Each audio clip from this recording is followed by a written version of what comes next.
and welcome back. It is week 24 here on Out on That Line. I am Jeff here with my co-host, as always, Alex. How we doing? I'm going to get it out of the way early this week, Jeff. Frank Zappa. That was beautiful. I think that was honestly, it seemed very overt, but I think that one was the most subtle one you've ever pulled.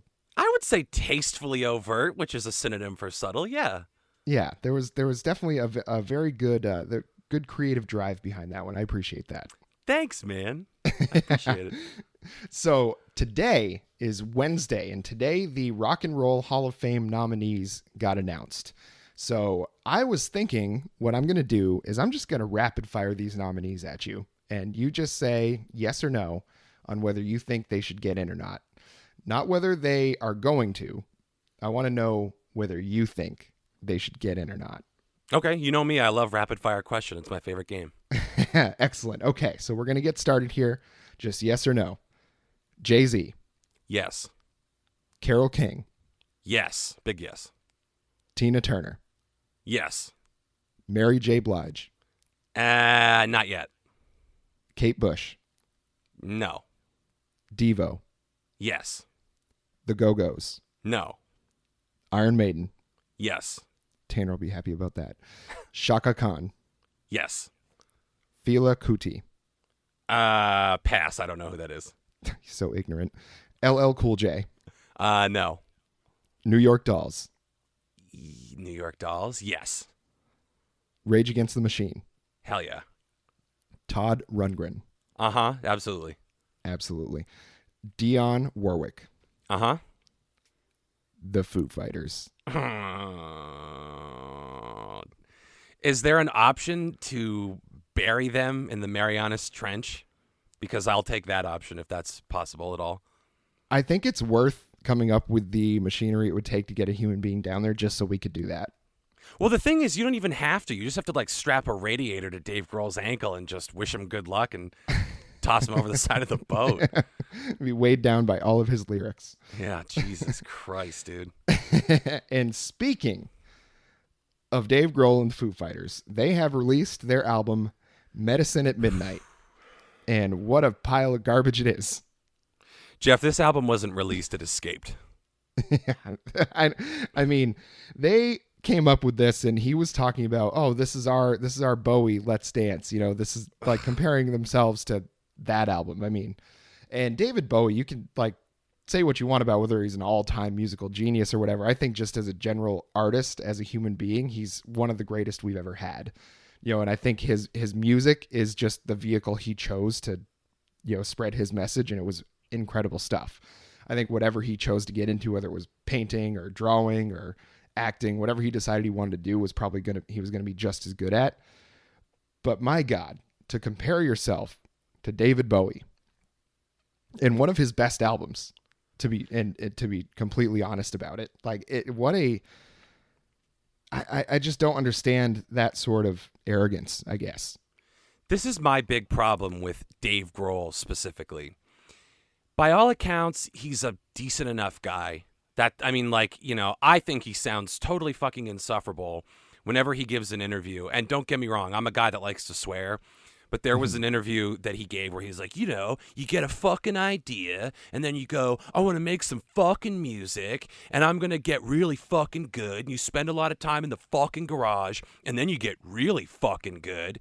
And I'm like, you are the epitome of the person that can't think of anything intelligent to say, so you're subbing in swear words, whereas the rest of us use them as seasoning.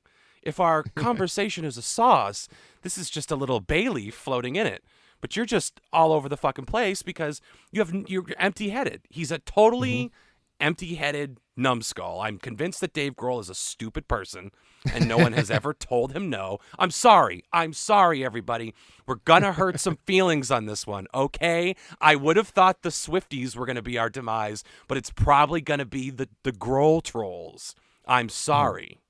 Is that what they're called? Because that's what they're called now. That's what they're called now. Okay. Yeah, the Grohl trolls. I love that. Yeah, this album is just terrible. I mean, lyrically, I don't know if we've ever had listened to anything worse for the pod. Maybe Taylor Swift. Maybe. Yeah, it's close. It's the same lack of self-awareness, because here's the thing that bugs the fuck out of me about Dave Grohl and the Foo Fighters. Foo Fighters, the music is not bad. It's really Mm-hmm. not. Like the music itself, and I don't know if that came across in my promo video or not. The instrumentation is not bad. I cannot really criticize it. When it doesn't hit, it doesn't hit. But I'm not like, this is objectively bad. But the lyrics are fucking awful. And the like thematic material that Dave Grohl has to work with. I mean, Jesus Christ. The problem is it's an unfulfilled promise. He was a member of Nirvana, right? And you look at Kurt Cobain and you look at Nirvana, and a lot of those lyrics are completely nonsensical. Something like Heart-Shaped Box, Kurt Cobain says was about cancer. Courtney Love says it was about her fucking vagina.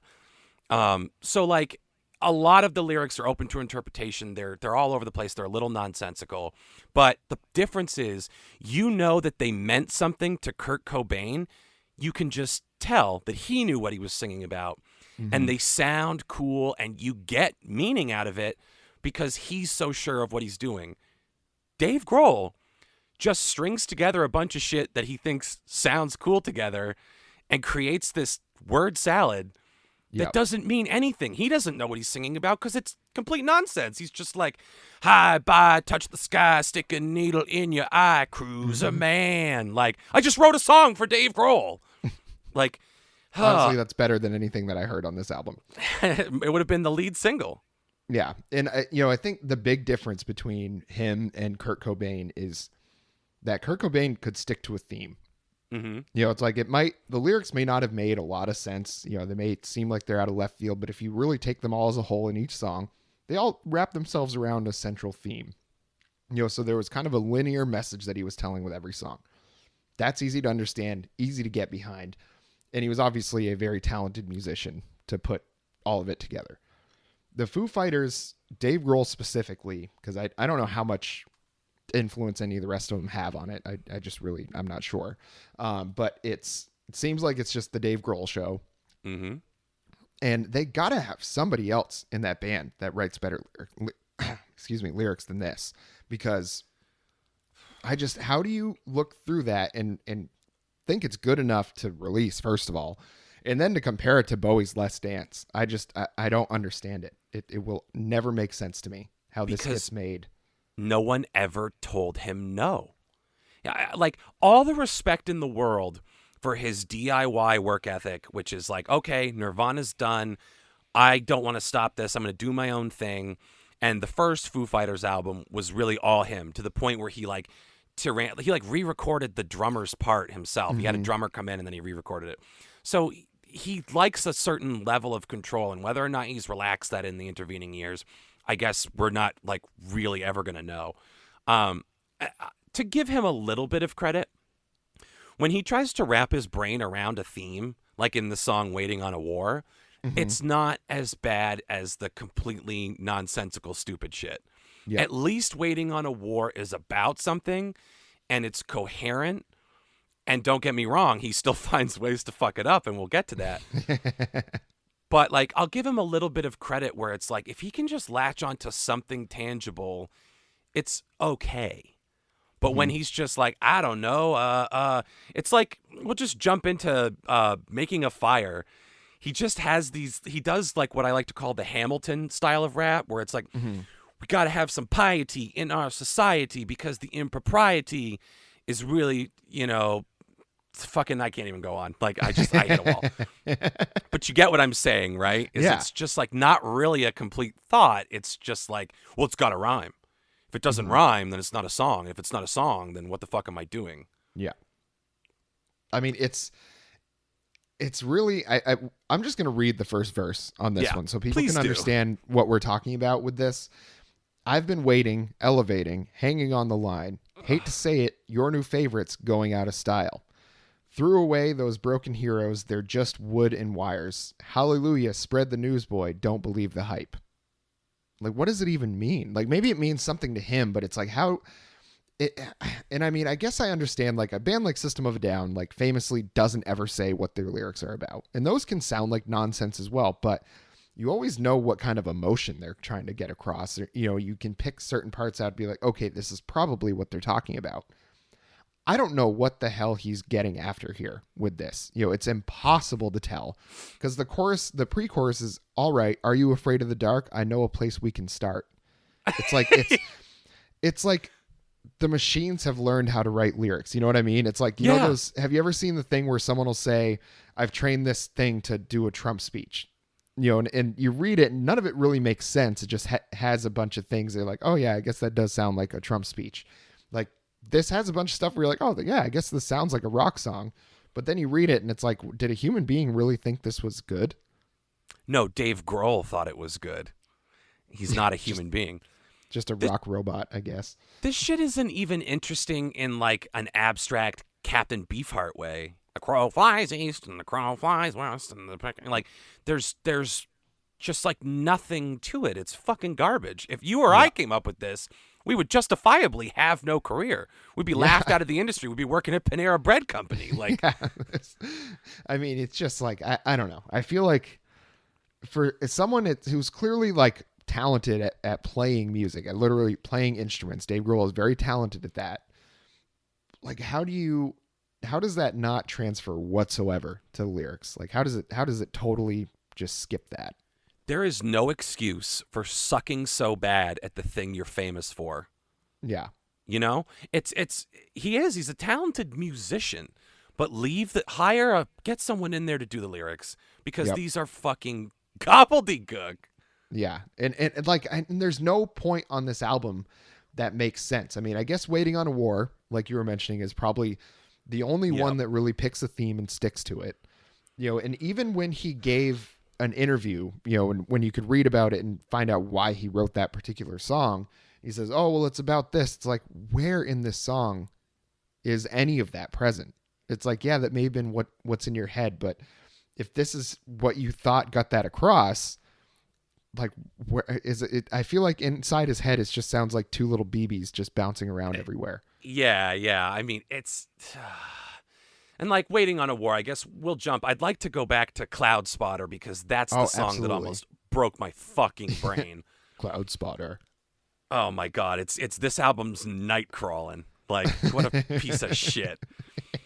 Waiting on a War again. At least it's about something, but then he's got this like horribly lazy chorus syndrome where it's like, again, the song is about something and I can't knock the subject matter, which is he's talking about being a little kid and everybody's just like pumping their anxiety into him and he's internalizing it.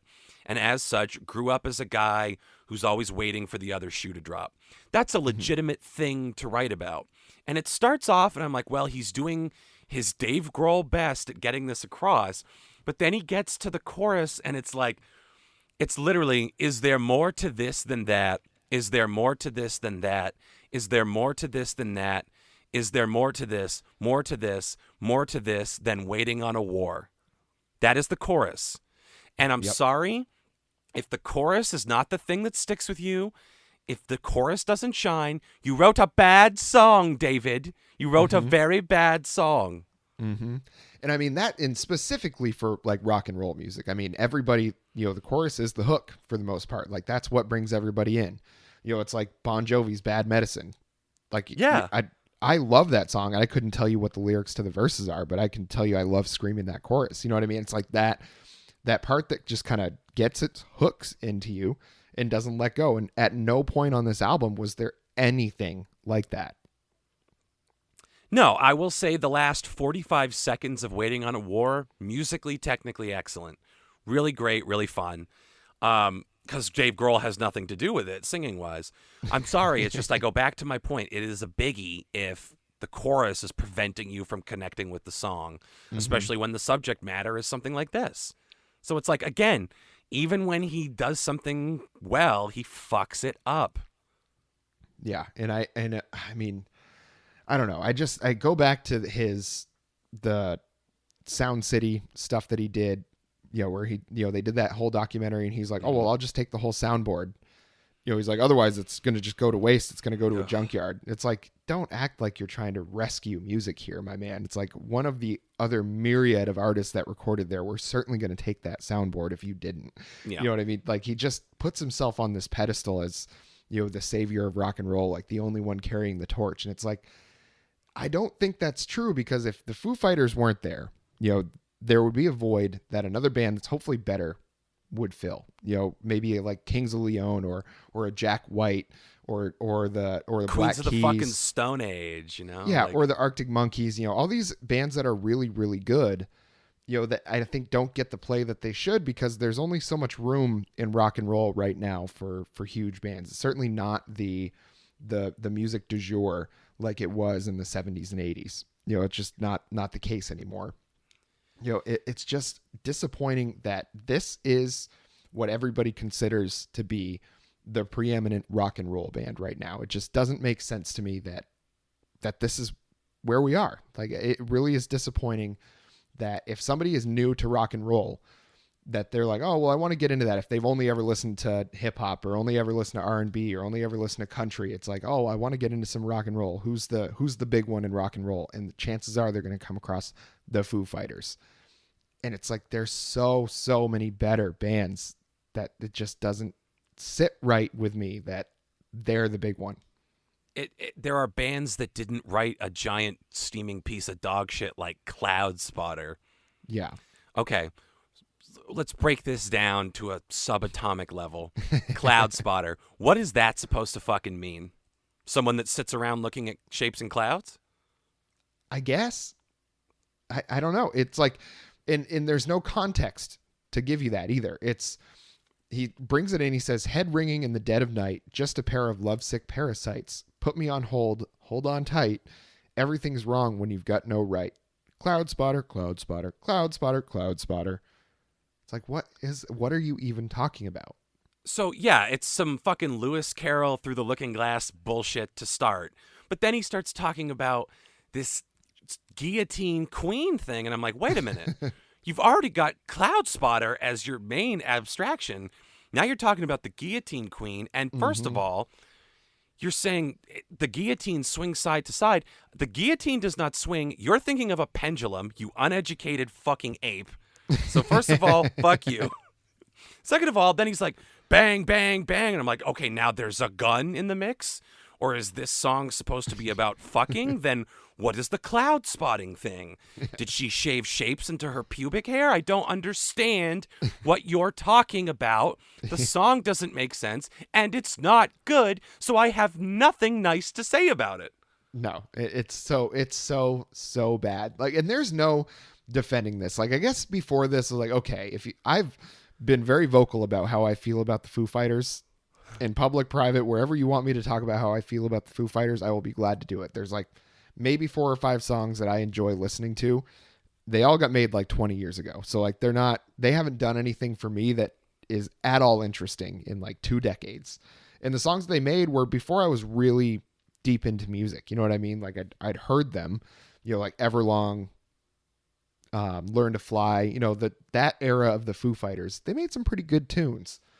As far as I know, I haven't really gone back and listened to those, and I'm afraid to, because I don't want to go back and find out that those are just as bad lyrically as these are. It's just those, I guess, hit me at the right time, I suppose. But it's just like this whole thing it really is disappointing more than anything. The fact that he really, really tried his hardest to sound like Queens of the Stone Age on this album, like of all the comparisons that people want to make, like that's the one that I would try to draw from, with the different kind of dance beats that they had behind it, with the really quick, fast, heavy guitars. Like it sounded very much like a Josh Homme project, and he's done work with Josh Homme, so it wouldn't surprise me if those two things came together, and that's what he was really trying to do on here. But it doesn't even do it half as good. There's no part of this that's good. I mean, Exhibit A, so he like half-ass quotes Jimi Hendrix in this song. It's something about like, excuse me while I fuck the sky, or some stupid like, refuse me while I kiss the sky. Refuse me while I kiss the sky. Does he even know why he's quoting Jimi Hendrix? It makes no sense. It has no place. No. He's just like, well, people know excuse me while I kiss the sky, so I'll just shoehorn that in there. Kitchen sink, baby. Yeah, it just so bad. I can only conclude that this song is a cry for help from Dave Grohl. That's all I get out of this. It could be. And it's almost a guarantee that they're going to get inducted in the Rock and Roll Hall of Fame. Who do you think inducts them? Oh, shit. Maybe Josh Homme, honestly. Yeah. Either maybe John Paul Jones, because they were in them Crooked Vultures. They did that project together, so it might be. He's definitely going to pick like an all-time classic rock and roller. You know, it's definitely going to be that, because it's like that's the club he thinks he's in. He can't help himself. He can't help himself, and it's just going to be, it's going to be so cringeworthy, because what is the person going to say about him? He wrote songs, and they were printed onto discs that people listened to, and some people vomited when they listened to them, and others liked it. Yeah, I think he's going to go with an outside pick. I'm going wild and big. He's got the kind of ego. I think he's going to pick Paul McCartney. Oh, he could. I think he's going to ask for Paul McCartney. You watch. Gross. Not that I really care that much about Paul McCartney anymore anyway. You know, like I love the Beatles, but you know, who gives a shit about that, I guess. But I certainly don't think the Foo Fighters are in any way, shape, or form on the same level as a band like the Beatles, or anything Paul McCartney has done on his own since then. You know, it's just awful. Just awful stuff. This whole album is just garbage.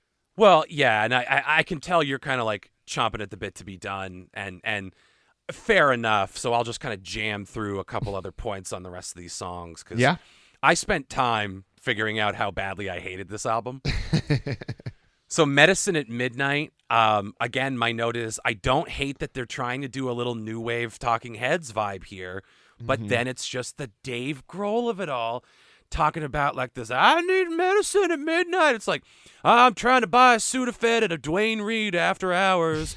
I'm wasted at a Denny's at 2 a.m. It's not a cure, baby. Like, again, it doesn't make any fucking sense, and all I can do is extrapolate the shitty lyrics that aren't connected to anything and try to have fun by pretending you're talking about being drunk at a diner at 2 a.m. because what you've given me is completely fucking meaningless, and again, not in a fun, abstract Beefheart or Uncle Zappa way. Like, and not to put those guys on a pedestal, they made plenty of shit. Frank Zappa made plenty of dog shit. I'll be the first person to say that.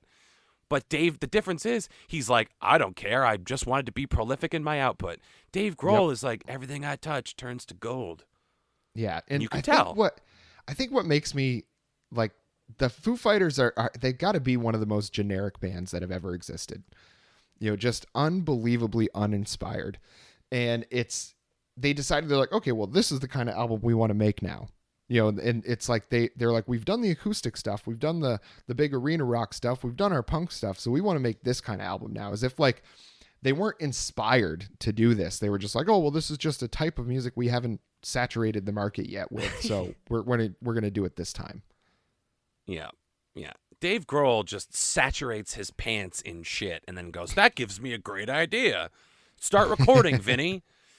And just like it's I can't even say it's free association. Like that at least comes from a place in the unconscious mind. This is just him looking at the back of a cereal box and being like, fucking phosphorus red 5. How do I make something out of that? Yeah, it's just really bad. And I guess like in the beginning of their career, you could kind of give them a pass because like, oh, they're young, they just want to rock. You know what I mean? But they've become this like really successful, really popular band through no fault of their own. I'm pretty sure this is just something they just happened to time it exactly right, I think. And he was in Nirvana, so everybody just thinks that gives him the bona fides. But it's just lyrically, I don't know how you defend this album. I really don't. Musically, I guess you could. There's some things you could say. Lyrically, this is one of the worst I've ever heard. Yes, and I will follow that up with a minor compliment, which is the next song, No Son of Mine. My note is, I think Dave Grohl thinks he wrote a really rocking song about being gay. It is sincerely, like, that's what the lyrics are. No son of mine. Like, you look at it like, no son of mine will ever like have to beg for forgiveness. Yeah. No son of mine will wind up on his knees. Oh, double entendre there. Way smarter than I would give Dave Grohl credit for.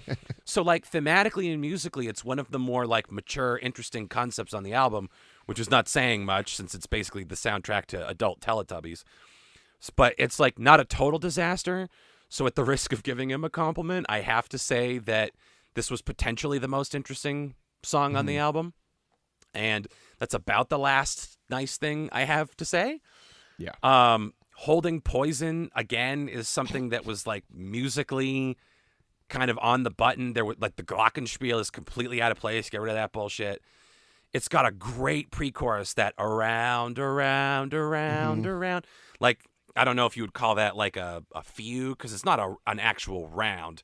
Yeah. But like just like the voice is building and it's going up the scale. Like that was cool. The pre-chorus is really cool.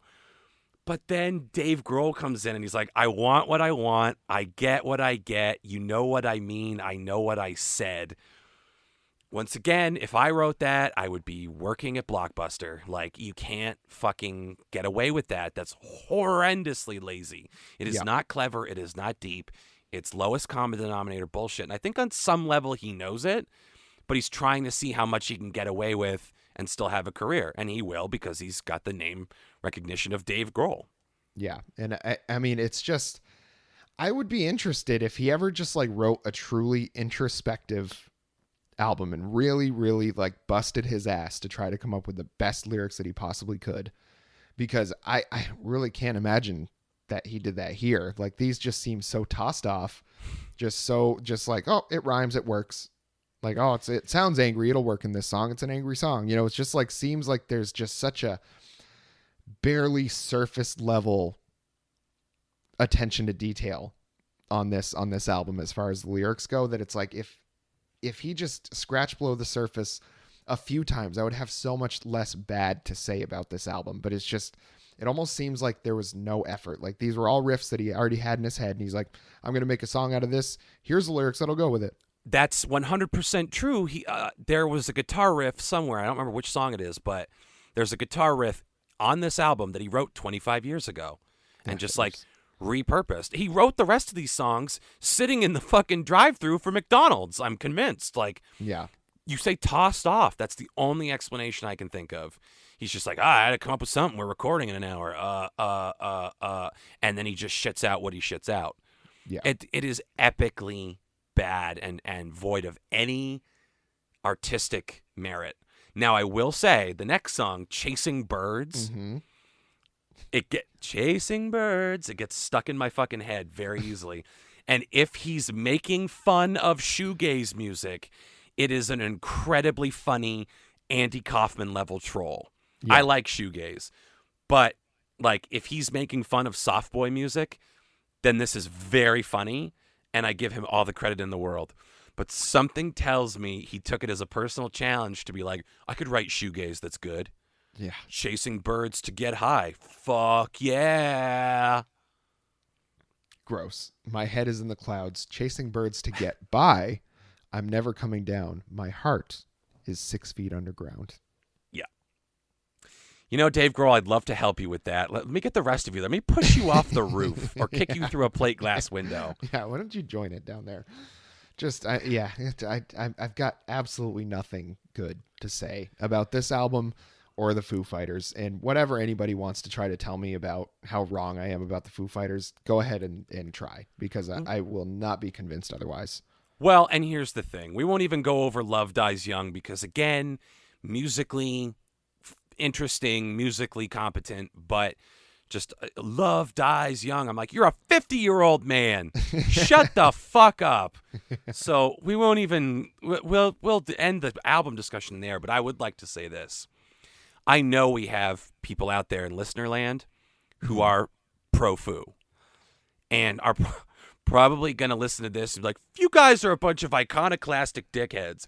That's fair. We never said we weren't. Yep. So this is what I will offer to the listening public. If you listen to this and it stirred something in you and you have a rebuttal, you've got two options. Write something out and we'll read it on the show.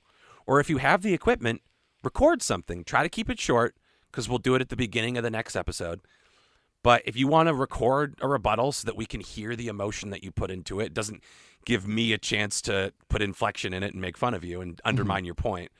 So if you can and you'd like to, record a rebuttal and get it to me in advance of next Wednesday when we record. Yeah. I will give people the floor to tell us if they think we're wrong and to offer a strong rebuttal. If you can defend these lyrics, I would love to hear you do it. Yeah.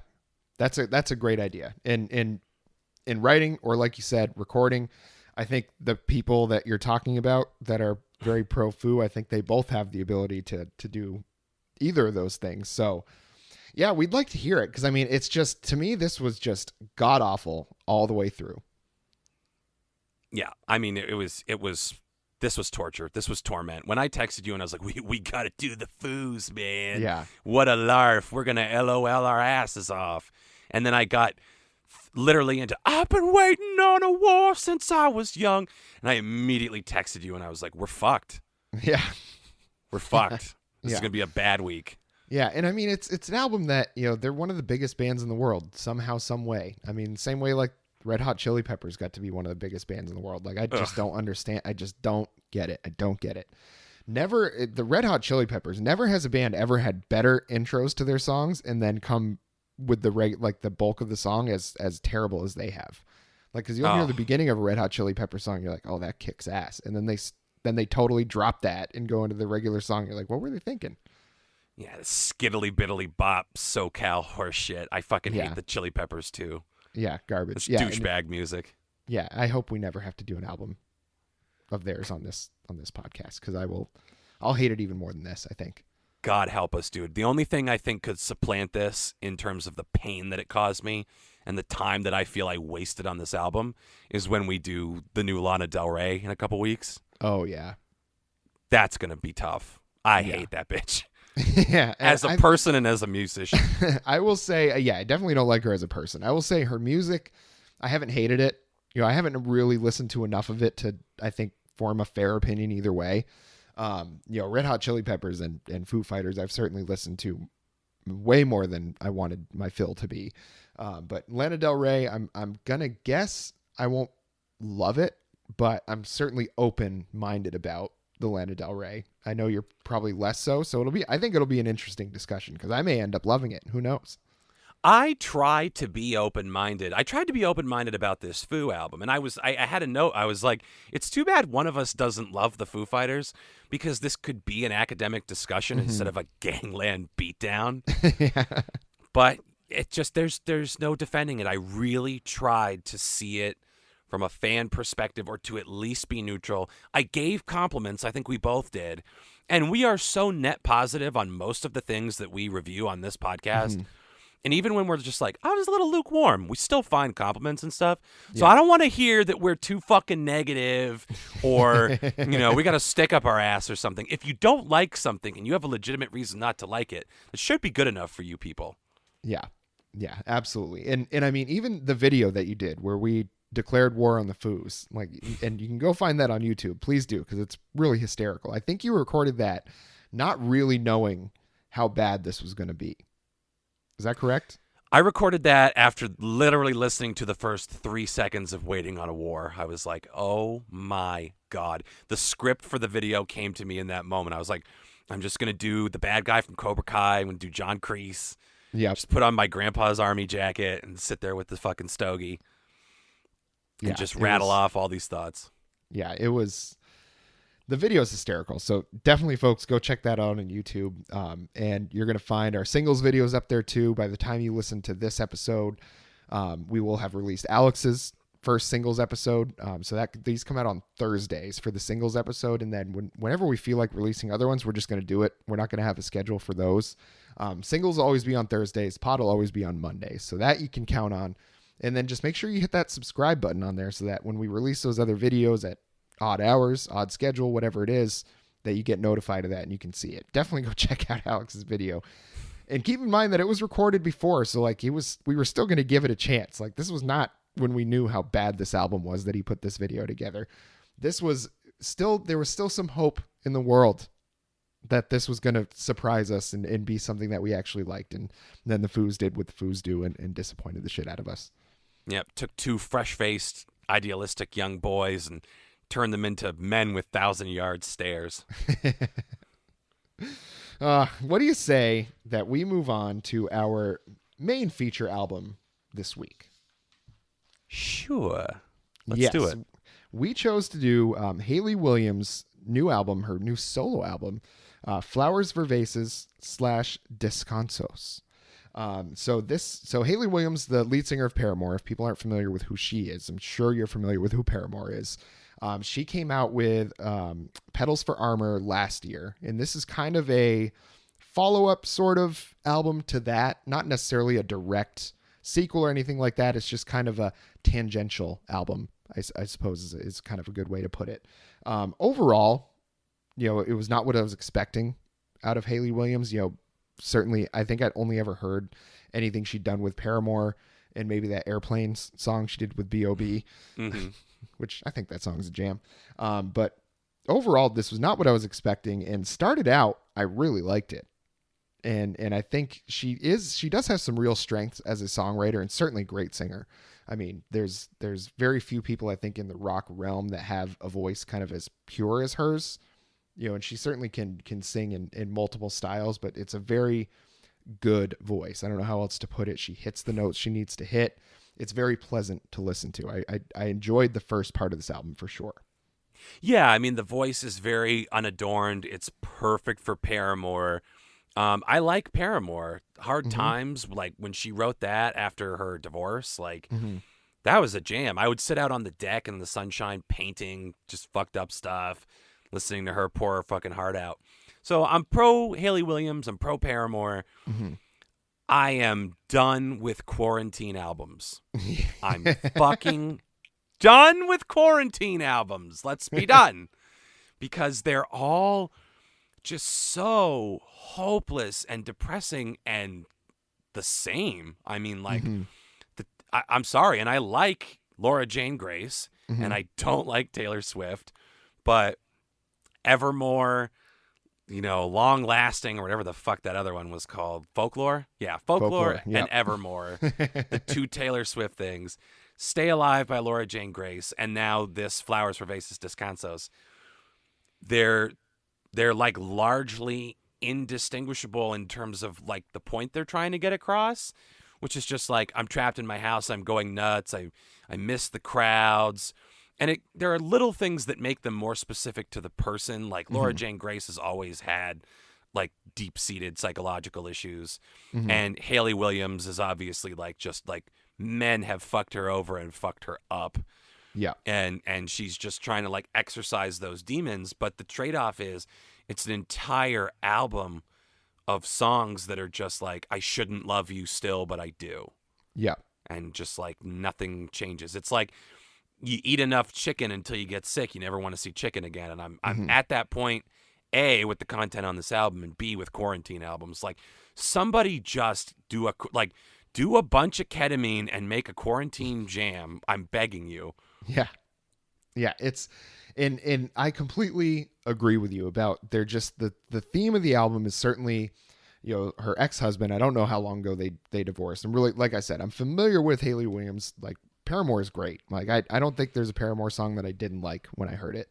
But it's just like thematically, it never changes on this album. And I guess, it's probably good when an album has a whole theme. I guess I should go back and be a little more clear about that. So thematically, fine. If you want to have a whole album about an ex, that's fine. But you have to have different angles that you come at it, express different emotions that you feel.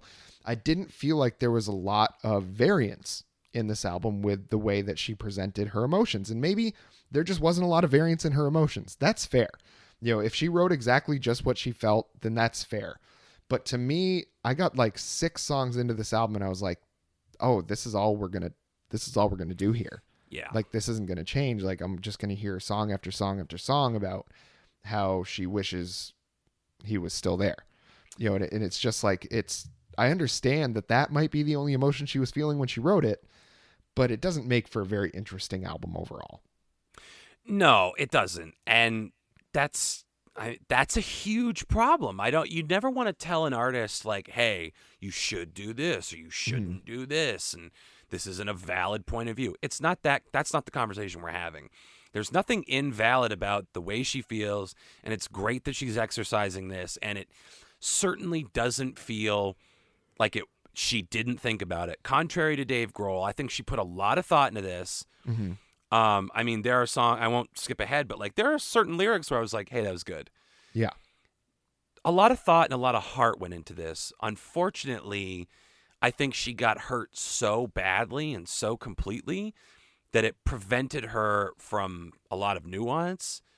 So it's just like, if you're fucked up over somebody, how many different ways can you find to be like, you hurt me, I miss you, I shouldn't miss you, this is a problem for me. I mean, it's just like, after a while, I don't want to say you lose sympathy, but you become like less interested in the album, and it kind of comes across as like, I'm not sympathetic to this point of view anymore because you drove it into the ground, which makes you feel like a dick, and no one wants to walk away from an album being like, I'm a bad person. Yeah, and I mean, she goes into, there's certainly some interesting parts, like when she talks about, her mom's relationship with her dad and how bad that was and why they had to move to Tennessee in the first place, was just to get away from that. There's certainly some interesting things that happen on the album. We're not saying that these are invalid feelings that she had or invalid thought processes or anything like that. It's just, there was not enough variety for me in how things were being presented that it could remain interesting for the whole album, which was like 16 songs or something, like 15 or 16 songs. Yeah, 14. It's 42 minutes, 45 minutes, something like that. Like, not a long album overall, but it felt very long just because it felt like you were listening to kind of the same song over and over. And to her credit, she played everything on this album. She had some help with the mixing and engineering and stuff like that, because that's just a very in-depth thing that not a ton of people on the planet have a very deft touch with. But she played all the instruments. She wrote all the songs. Like, she did everything on her own, up to the point that they just cleaned it up to be released. So that is very commendable. She's very, very talented. There's no doubt about that. It's just, and I know she's more capable of better lyrics than this. I've heard her do very spiteful songs. And if there was one or two of those on this, it would totally change the complexion of the whole album, I think. I just didn't find a lot to get that interested in. Yeah, there's not enough musical variance because it is so stripped back. It's a quarantine album, and if you're not writing about different things, you're going to run into that wall. So I guess if we want to like jump into the songs, we want to start talking about My Limb. Yeah, so this one was, in the early part of the album when, like I said, I still was like, oh, this is good. Like, this is very interesting. This is very good. The way that she presents it is, talking about an amputation. She won't make the decision, but she puts it in terms of the relationship, in that she won't make the decision to end the relationship. The other person has to make that decision. She's not strong enough to do that, or for whatever reason, she doesn't want to end the relationship. So she says, if this is going to end, you have to be the one to cut it off. And making that kind of juxtaposition between a relationship and a limb, I think, is kind of interesting. It may seem very simple to people, but when you listen to the song and you read the lyrics and everything, it does make sense, how it's put together. And the way it's presented is almost very like tender. If in the hands of Dave Grohl, this would come across like a hammer on the top of the head. You know what I mean? It's just like, there wouldn't be any nuance to this at all. But when she does it, it definitely, you get the sense of both things, but you never lose the sense that she's talking about a relationship. She might be talking about my limb, my limb, my limb, my limb, repeating that over and over and over. But she puts it in such good context that you always know what she's actually talking about. She's not actually talking about cutting her arm off, Well, yeah, and I mean, look at it this way. What is a limb? It is an extension of a body, and, it's an extension of a person, right? So then if you suddenly cut off your hand, it's going to completely rock your function in your day-to-day life. Your perception is going to be altered. The way that you live is forever changed to suddenly lose a hand, a foot, an arm, whatever. So, like, that's a great metaphor for a relationship that has turned gangrenous, and you have to get rid of it, but it's going to leave you permanently altered when you do. So it's this tough conundrum. Do you let it kill you, or do you cut it loose and move on with your life? I like that. And I like little lines like she calls him shy little rabbit teething on a shotgun. That's a great image. It like perfectly drives her point home, where it's just like a lot of her material is about how badly she got hurt. This is, I think, about her capacity to hurt. Yeah. This was a guy who was very like gentle and sweet, and he didn't realize that he was kind of provoking her in a lot of ways, sometimes meaning to do it, sometimes probably not realizing what he was doing. And it was a volatile situation that was going to literally blow up in his face at some point. So it's a well-crafted song lyrically, for sure. I don't love the chorus, but, you know. Yeah, the chorus, I mean, because the chorus, all she says is my limb, my limb, my limb, over and over. And then background vocals, don't let go, don't let go. You know, it's just, you know, very much like, but the feeling of the song is something that I think we've all felt as well. Like, we've all been in a relationship, whether it's just a friendship or a family member or an actual romantic relationship, you know, where you know it's probably not the healthiest thing for you, but you just don't have the courage or the desire to cut it off yourself. So when that ends, for whatever reason it is, it's always a relief, you know, when that happens. So I think it's a relatable song for sure. And it being early on the album was certainly way more interesting to me than most of what happened on the back half of the album. And I think the way this song was released, I also kind of want to give a little bit of shine to. I don't know if you looked it up at all. But apparently she recorded this song. It was the first one to come out. So in order to get it out, what she did was she put it on a CD, wrote a note, and a candle as well. So she put this little package together, just brought it over to one of her fans' houses in Nashville, and just left it on her doorstep and said, you know, check your doorstep like you've got mail or something like that. And that's how the song got leaked, was she gave it to a fan to do just that, which I thought was kind of cool. You know, it was just an interesting way, especially in quarantine, to like put your new stuff out there.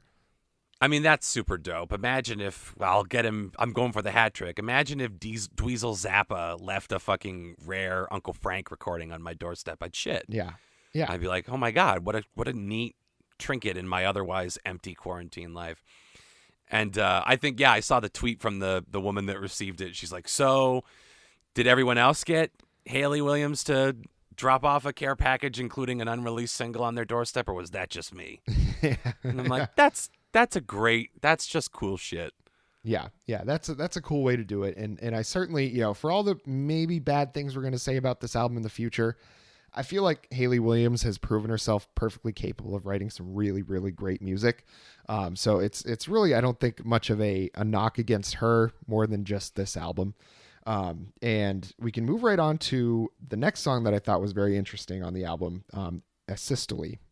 And if I'm pronouncing that wrong, doctors in the audience, you just let us know. We can go ahead and fix that. But we both looked it up. That's how she pronounces it in the song. So that's what we're going with. Asystole is just another word for flatline. You know, if you're in the hospital, it's when the heart stops beating, when the electrical impulses stop, you know, going through your body. It's when basically your body is dead. And it's just another cool kind of metaphor that she uses. It's like using a systole as a reference to a relationship where it's flatlined. And, you know, it's, again, in the beginning part of the album, before I kind of got jaded by how similar everything was. So this was another one that I was like, oh, this is very good. It has some very good little clever lyrics in it as well. Well, and this is even, we talk about similarities, like this is even thematically similar to My Limb, in the sense that it's two medical metaphors for the slow dissolution of a relationship. Like the rot sets in. None of this was sudden. This was all a long time coming. And like an infection in a limb or heart disease left untreated, it just gets worse and worse and worse. And then obviously, if you're talking about romance and hearts, then like, yeah, the cardiac arrest metaphor is apt. Again, just to get our swings in here, if you left this up to Dave Grohl, you know, it'd be something about like, you win the prize and it's not a trophy, it's a plaque, like the plaque in my arteries that's killing me, which is your love, 'cause I'm fat with trans fats on your love. Like he would just, I wrote him another one. Honestly, I think that's a way more cohesive lyric than he's ever written in his life. Yeah. He would get bored of the heart metaphor and just be like, you broke my heart and I went into cardiac arrest and I mowed the lawn, but you didn't pick up the clippings with your mouth, baby. And that's when I knew you weren't faithful to the doves. Like, he's an insane person. He's just like, Yeah. Anyway, not to go back to the frown land here. Dave, you can have those lyrics for free. Yeah. Those are free, buddy. See what you can do. It's really, the way I kind of looked at it is like the only part of her that she considers alive still is the part that still, belongs in air quotes to somebody else. And she says in the lyrics, the trouble is the way you stick to any part of me that remains intact. And it's like was so wrapped up in this relationship that she stopped having an individual part of herself.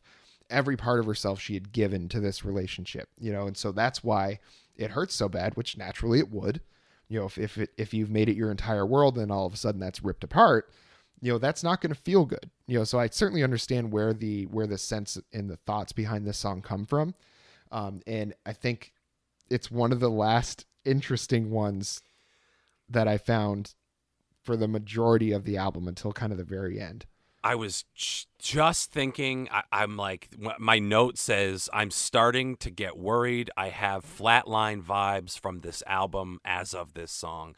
This is the point where I was like, all right, she needs to radically shake up the snow globe here, or I'm going to be really fucking bored. And it's really from this point on that you wait for her to pull up, and she doesn't. And again, we can't say that it's objectively bad. It's not poor quality. It's just like bafflingly same. Yeah. So it's tough to listen to. Yeah. And I think when you digest it as an entire album, that's the problem you come across.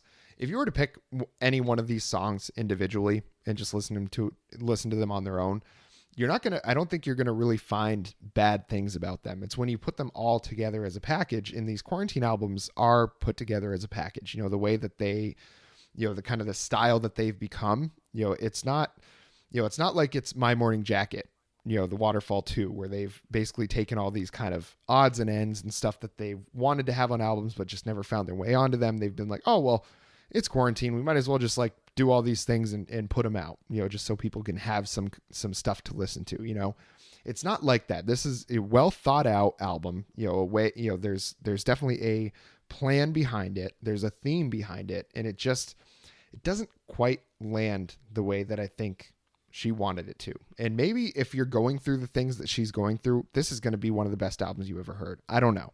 But it just, to me, it doesn't have enough difference thematically throughout the album. Like there's not very many dynamic parts of it that I really see myself going back to.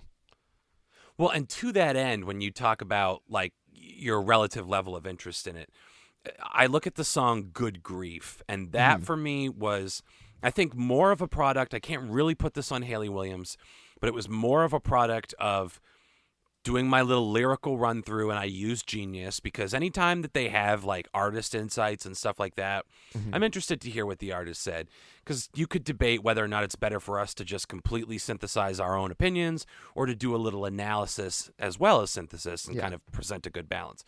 So at any rate, that's my process, is after I've listened a couple times, I'll go on Genius and I'll kind of like be like, what does the hoi polloi have to say? And the diehards are always in the comments, and they are always just the dumbest fucks, like the worst representation of any fandom. The passion is there, but no ability to be objective as a result. And what irked me about the song Good Grief is it was a song that felt like it was holding me at an arm's length, but so many people in the comments on Genius felt like they knew exactly what the song was about. And they were like, oh my God, is she singing about Chad? Or is this one about Taylor? And I just think guessing games like that are fucking whack. You get something like Anderson .Paak. He doesn't assume your knowledge of his life. He puts it out there for you in a song and kind of gives it to you. Hayley Williams isn't really doing that clearly, and that's her prerogative. But if my understanding of the song relies on intimate knowledge of your personal life that you haven't given me clearly, I'm not going to do that research. That just feels like stupid Twitter gossip bullshit. So Yeah. again, I can't say that it was bad, and it's again more a product of the hard Hayley Williams stands and the Paramore stands, but this song just bugged me, I guess. Yeah. And lyrically, the first verse I felt like was one of the strongest set of lyrics that she presented on the album. There's no such thing as good grief. Haven't eaten in 3 weeks. Skin and bones when you're not near me. I'm all skeleton and melody. It's like all she has is these feelings of desolation and loneliness, and her ability to write about them. And it makes sense where she's coming from. I don't think you have to dig in like in the comments like they do about, to try to figure out who it's about or really get that specific with it. I think this was one that was like kind of close to one I wanted to talk about as well. But it's just like, it's deep enough into the album where I had lost kind of interest in it before this song happened. I think lyrically, like I said, it's good. There's nothing bad about really any of the lyrics that she wrote. It's just because it's all very much the same that it's tough to really stay very interested throughout the whole thing. Yeah, and I mean that's damning. I mean, if you're looking for feedback, Hayley Williams, that's not great. I don't know. And again, it's just more material that's just like depressing, lonely breakup stuff. And I don't want to say, don't write about that. That makes me reflect on my mortality. That's not it at all. It's just, again, you gotta, like they say in acting, if you've got something, you got to say 3 times. Try me, try me, try me. You have to make them all different. You can't just go, try me, try me, try me. You have to like create some kind of variation between those 3 line readings, or it sucks and it's going to stick out and be very obvious. So I don't know. Yeah, it was around this point where I was like, I don't think we're ever getting back on track. No. And I think what I'd like to do here is just kind of read through my notes on the next songs, and just so we can kind of skip through them, just so that we can kind of present our case that thematically it just doesn't seem to change really. So the next song, Wait On, all I wrote was she keeps torturing herself for someone that didn't stick around. KYRH is an interlude, but it's about how she still can't let go. Mm-hmm. In Ordinary, this one's probably the more interesting storyline. This one deals specifically with her mom and the relationship that she had with her dad, and how they just had to leave, and how that affected her. But again, it's about a relationship that ended, that you're not sure ended the way you wanted it to, and that you can't let go.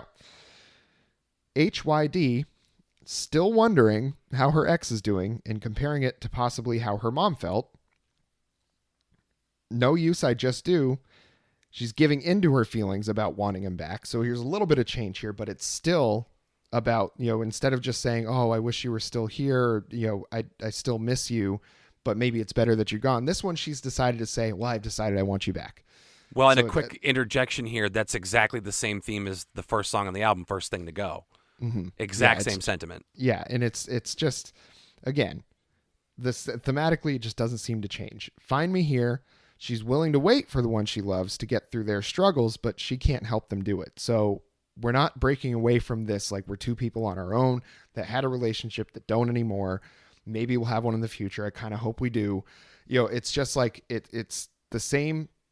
It's a puzzle with all the same pieces. You're trying to put this thing together, and it's like all you've got is corner pieces. Like there's no, there's nothing else to fill anything in for you.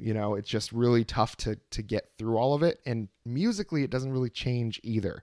Descansos is an instrumental, so no lyrics there. I guess that's a welcome change.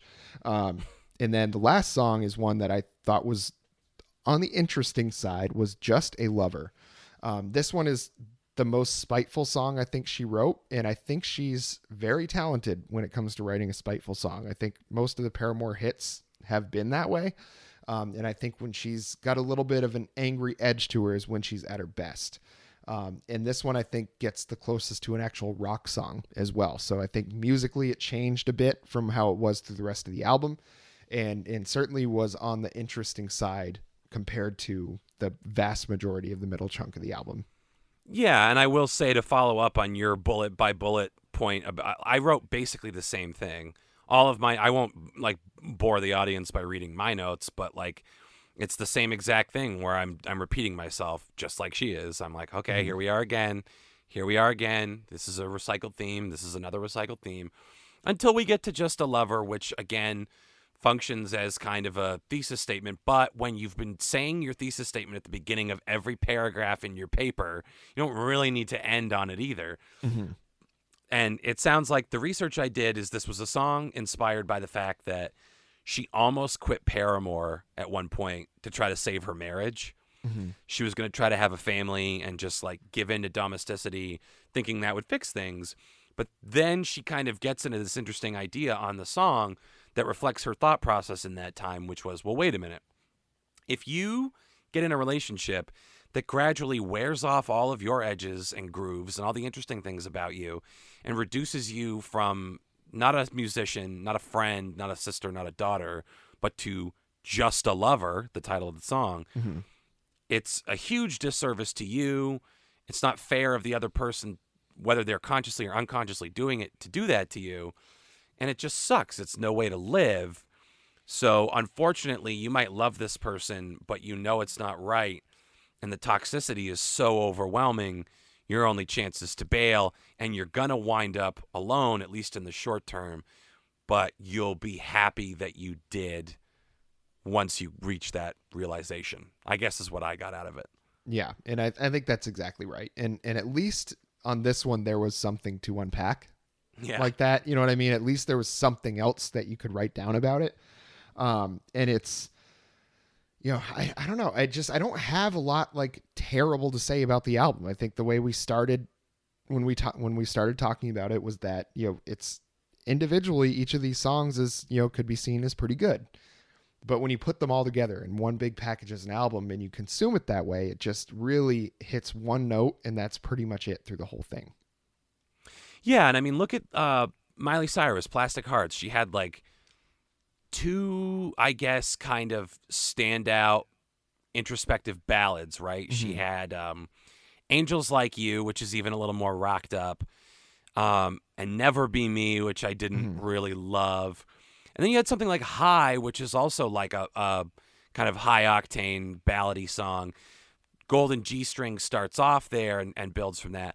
She like very judiciously created moments to come down. You don't spend the entire album just kind of like trapped in your feelings. Yeah. The way that Hayley Williams kind of does. I get it, and I'm super sympathetic. She got hurt so fucking bad that all she can do is dwell on that. And it's the only thing that's kind of fueling her creativity at this point. I think she could be creative about other things if she took a step back from all of this heartache, but she just doesn't have that ability. So her perspective is only coming through the filter of, I'm hurting romantically.